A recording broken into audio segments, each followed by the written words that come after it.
Hello, my name is Cathy Senft-Graves, and I am the Braille Literacy Project Leader at the American Printing House for the Blind in Louisville, Kentucky in the United States.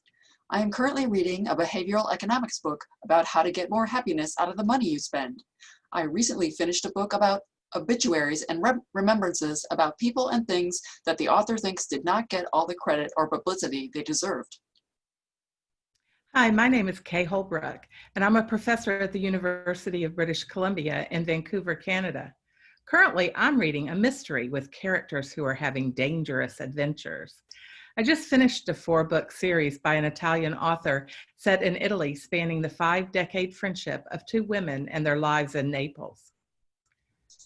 Today, we're going to talk with you about our paper, Inspiring Literacy, using a balanced and comprehensive reading and writing instruction to support Braille reading students.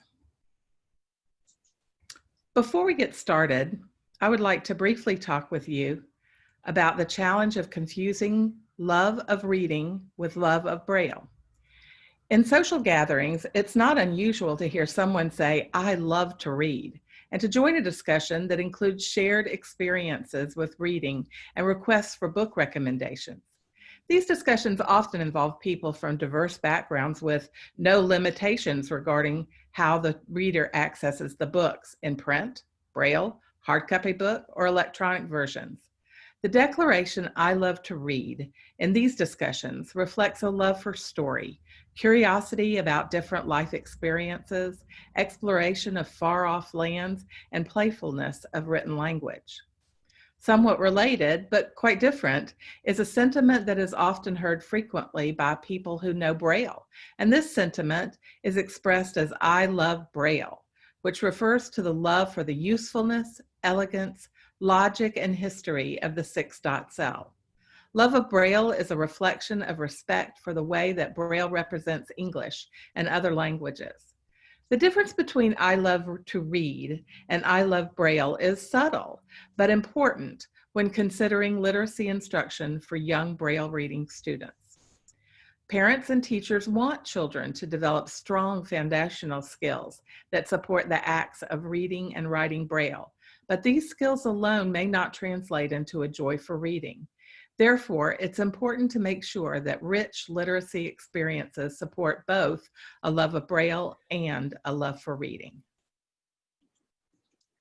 It is difficult to enjoy reading if it's not something you are good at. So what are the characteristics of accomplished readers? In the year 2000, the United States National Reading Panel submitted its reports describing which teaching methods are most effective to teach children to read, based on reviews of hundreds of studies. Their analysis concluded that the best approach to reading instruction is one that incorporates explicit instruction in phonemic awareness, systematic phonics instruction, vocabulary development, methods to improve fluency, and ways to enhance comprehension. Reporting in 2010, the subsequent National Early Literacy Panel conducted a meta-analysis of literature related to children birth through age 5 and identified 6 literacy skills that were moderately or highly predictive of future literacy success: alphabet knowledge, phonological awareness, rapid automatic naming of letters and digits, rapid automatic naming of pictures and objects and colors, the ability to write letters in isolation or to write one's own name, and phonological memory. Many quality literacy programs take into consideration the findings of these 2 panels that apply to Braille users as well as print users. However, children who will use Braille may need additional attention to develop into efficient and accurate readers, to gain the background knowledge and to read with comprehension and curiosity, to independently synthesize information from a variety of sources, research facts and opinions, and think critically, and to attain effective hand and finger movements for reading.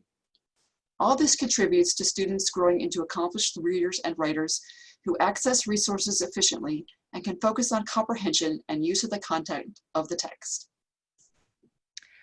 A review of the website Goodreads, which is a repository of quotations on a variety of subjects, shows that there are over 6,000 meaningful or inspirational quotes about reading. When considering the importance of being an inspired reader, for example, Mark Twain is credited with the sentiment, "A person who does not read has no advantage over a person who cannot read."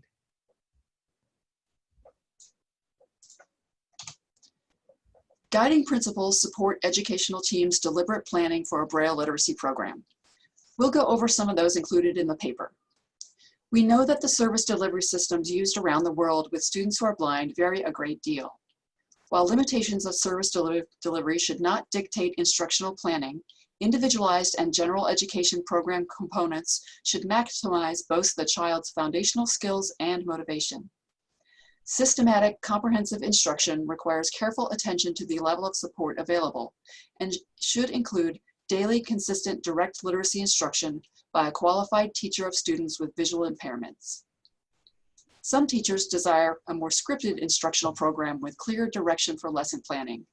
However, teachers should be encouraged to be creative and provide eclectic strategies to be most effective and to use the tools that are best for the specific needs of their students. The Braille literacy program can be either the primary source of instruction or a supplement to another program. It is important to understand the role of Braille contractions in initial instruction. The results from a North American study on the acquisition of literacy skills in young blind children indicate that a carefully controlled introduction to contractions from the beginning of instruction should be considered. In addition, there is a benefit to a diagnostic approach to literacy instruction where assessment and instruction are closely connected. Teachers should gather ongoing data about student progress and use their expertise to apply results of assessment to instruction. As much as possible, literacy instruction for children who are blind should be evidence-grounded, and ongoing research should be conducted on the effectiveness of instruction.